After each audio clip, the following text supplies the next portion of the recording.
Hello friends, welcome to our YouTube channel. আজ কিন্তু joint entrance examination বোর্ডের যে এন্ট্রান্স এক্সামটি নেওয়া হয় এএনএম এবং জিএনএম কোর্সের জন্য, সেটা কিন্তু আজ অ্যাডমিট কার্ড প্রকাশিত হয়ে গেল। তোমরা দেখতে পাচ্ছ আমরা বর্তমানে যে অফিসিয়াল যে ওয়েবসাইট হয় সেখানেই আমরা আছি। আমরা এখানে দেখে নেব যে পরবর্তী এখানে কী নোটিফিকেশনটি বলা হয়েছে। তোমরা এখানে দেখতে পাচ্ছ এখানে লেখা আছে WBJEB will conduct OMR based common entrance test ANM and GNM 2026 for admission in various colleges institutes in the state of West Bengal into 2 years auxiliary nursing and midwifery revised course হয় and 3 years JNM যেটা general nursing and midwifery course for the academic session 26-27 এবং date of এক্সামিনেশনটা দেখো তোমাদের লেখা আছে এখানে 14 June 2026 Sunday.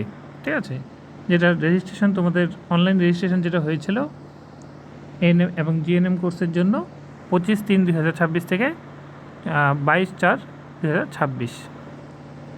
এরপরে তোমরা দেখতে পাচ্ছ এখানে admit card for ANM and GNM 2026। আমরা এখানে ক্লিক করে নেব। অ্যাডমিট কার্ডটা আমরা দেখে নেব কী করে তোমরা ডাউনলোড করবে। তোমরা এখানে দেখতে পাচ্ছ এরকম একটা উইন্ডো খুলে যাবে এবং এখানে তোমাদের অ্যাপ্লিকেশন নাম্বারটা দিতে হবে। এরপরে তোমাদের এখানে তোমাদের যে ডেট অফ বার্থ সেটা কিন্তু এখানে দিতে হবে, ডে মান্থ ইয়ার সেটা কিন্তু তোমাদের চুজ করে এখানে দিতে হবে এবং নিচে কিন্তু তোমাদের এখানে সিকিউরিটি পিন যেটা হয় সেটা কিন্তু দিতে হবে। দিয়ে তোমরা সাইন ইন করবে। তোমরা তোমাদের ডাউনলোড কোড অ্যাডমিট কার্ড যেটা আছে তোমরা সেটা ডাউনলোড করতে পারবে। ঠিক আছে, তো যদি ইনফরমেটিভ যদি ভিডিওটি মনে হয় তাহলে লাইক করতে পারো, বন্ধুদের সঙ্গে শেয়ার করতে পারো এবং এরকম পরবর্তী ভিডিওর জন্য চ্যানেলটিকে সাবস্ক্রাইব করে রাখতে পারো। তো দেখা হচ্ছে পরের ভিডিওতে। Thanks for watching.